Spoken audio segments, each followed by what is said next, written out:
decided that rather than risk more losses, he'd bring heavy fire down on the Argentinian defenses on the ridge. While this was happening, two of his other companies moved around to the west to bring pressure on the Argentinians' flank. Slowly, 2 Para pushed forward as Argentinian fighter bombers hit them from the air. Then their luck turned, and they got their first air support of the fight. 2 Harriers swept over the battle and dropped cluster bombs on the Argentinian artillery positions. After 14 hours of intense fighting, the Para's steady progress saw them closing in on the Argentinians. But they'd taken a lot of casualties, and they were utterly exhausted. That night, Keble decided on a cunning ploy to try and bluff the Argentinians into an early surrender. He sent a letter to the Argentinian commander. In a highly confident tone, he demanded an Argentinian surrender and warned them that he would bombard them heavily and hold them responsible for any civilian casualties if they went on fighting. Amazingly, the gamble worked. The Argentinians agreed to surrender.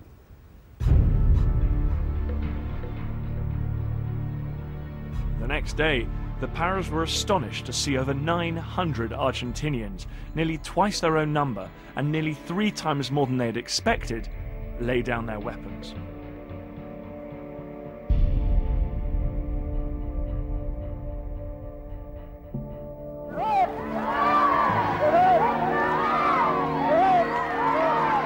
After 6 weeks under Argentinian occupation, Goose Green was back in British hands, and the soldiers of 2 Para were heroes. But the battle for this tiny place had come at a huge cost. Lieutenant Colonel Jones, Captain Wood, Captain James, Lieutenant Barry, Corporal Hardman, Corporal Sullivan. More than 70 soldiers were dead, 16 British and over 50 Argentinians. Lance Corporal Smith, Lance Corporal Bingley.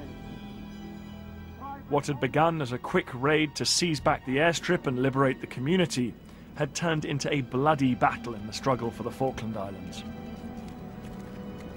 The British had won the first round of their land campaign against all the odds. But ahead of them still was the battle to regain Stanley.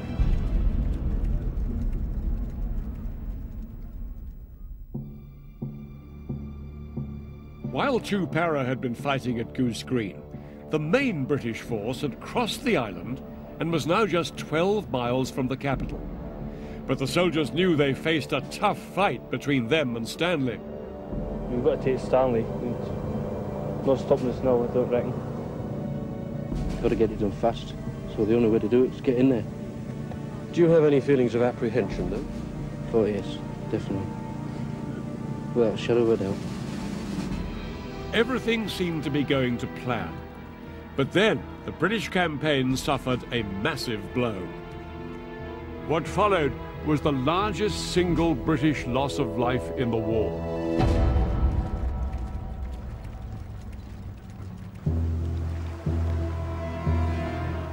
Just a few miles away from the troops, 2 landing ships, Sir Galahad and Sir Tristram, were anchored just off this bay. They were packed with nearly 500 troops, reinforcements for the assault on Stanley. These ships should have been offloaded under cover of darkness, but a series of delays and misunderstandings meant they were still here when the sun came up. The Argentinians spotted the ships and called in their air force from the mainland. 2 Argentinian fighter bombers swept in on a deadly bombing run. They caught both ships in broad daylight, packed with troops and ammunition.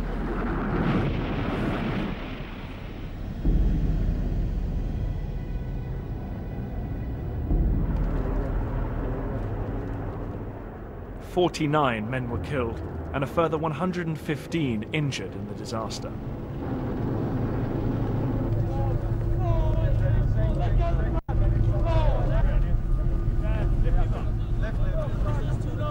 But this British tragedy was a significant morale boost for the Argentinians. Menendez was told that 900 British had died, and he now expected a slackening in the British momentum. But he was in for a rude shock. 9 days after the landings at San Carlos, a senior commander, Major General Jeremy Moore, took overall control of the British land campaign. Undeterred by the Argentinian air attacks, Moore moved around 9,000 troops into position near the hills surrounding Stanley. The battle for Stanley was about to begin. Here's Mount Kent, where we are now. Heavy Argentinian forces lay between Moore here and the capital. He would attack in 2 stages, on 2 separate nights. On the first night, his offensive would sweep from north to south, a 3-pronged attack on the Argentinians. Moore planned to take this outer ring of hills, the largest of which was Mount Longdon in the north here. On the second night, the British would assault another ring of hills nearer Stanley, centered here on Mount Tumbledown. Success would leave them just 2 miles from Stanley.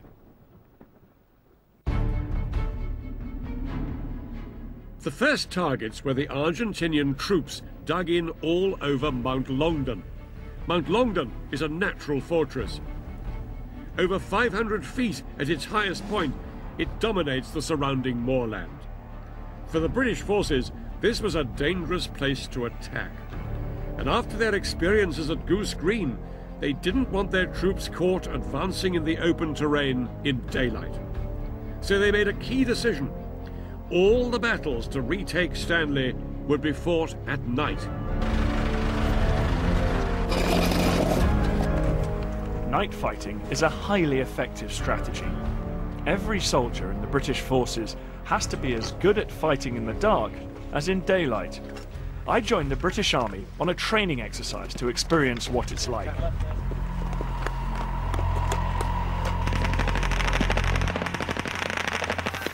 The attack began with flares and machine gun fire once we'd crept as close as we could in the pitch dark. It's incredibly noisy and it's actually quite bewildering. Just moving around in these conditions is very difficult. You're weighed down by your equipment. There's people tripping over, falling in the frozen stream and turning ankles. The enemy is not the only challenge in this dark and difficult terrain. Despite how hard it is to operate in the dark, it's imperative that the attacking troops don't get pinned down. At the moment, the most important thing is we've done our attack. We've got to keep up the momentum, keep up the speed, and I guess keep the enemy off balance.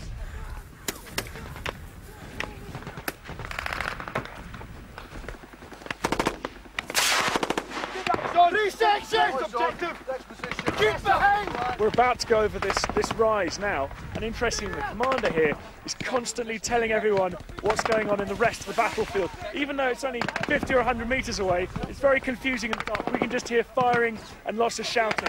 So he's constantly going around telling everyone what stage we're at, trying to keep everything going to plan. For the British troops on the Falklands, keeping to the plan and maintaining momentum would be the key to their success when fighting at night.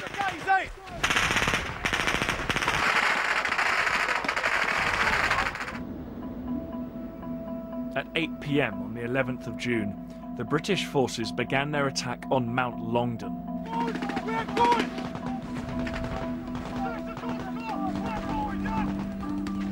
But 3 Para, who were spearheading the advance, found themselves trapped in a bewildering maze of steep-sided alleyways.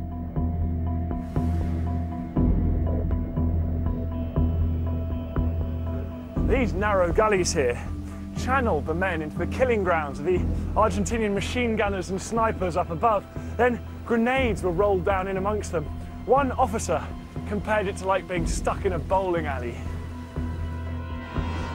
The grenades, they were just bouncing down the side of the rock face. We thought there were rocks falling until the first one exploded. Despite mounting casualties, the men pushed forward. One sergeant, Ian Mackay, dashed up a slope and knocked out a stubborn Argentinian position. He was killed, but later awarded the Victoria Cross.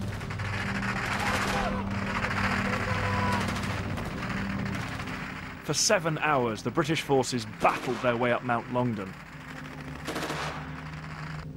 Their assault was just too forceful for the Argentinians to hold off. So desperate were the Argentinians to smash the British attack that Menendez risked his own men's lives by ordering his own artillery to bring down fire on their own positions here on Mount Longdon. But it didn't do any good. By 6:30 a.m., the British had captured the mountain.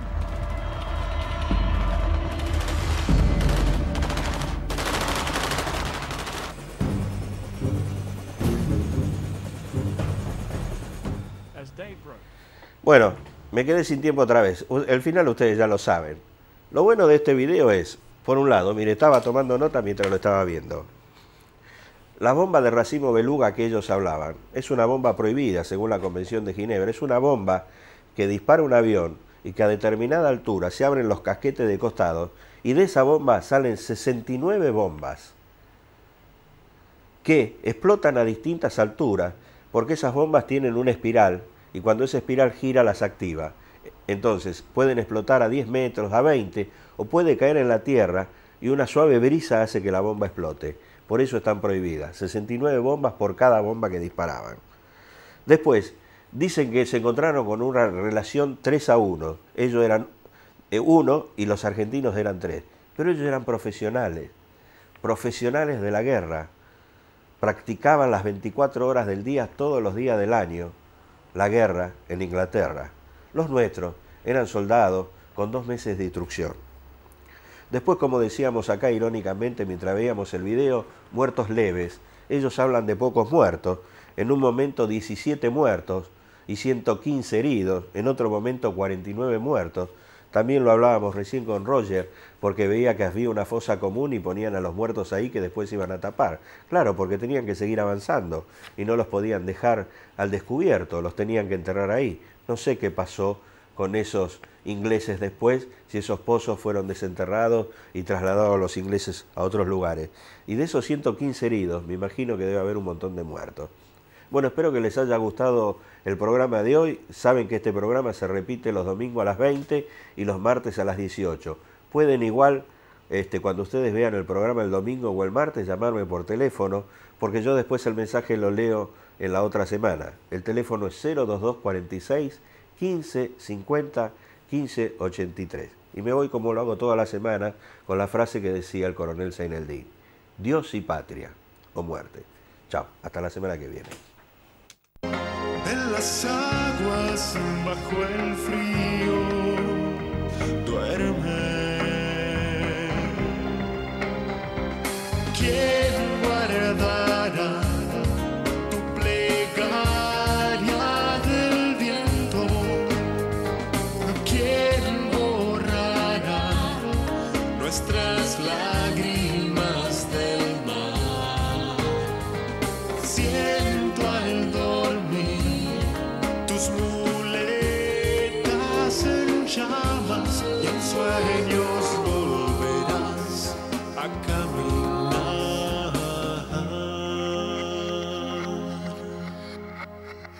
Casi sin esperarlo, en el diario de hoy, la manifestación y tu foto en alto, la bandera entre tus manos. Hoy después de la tormenta, las luces no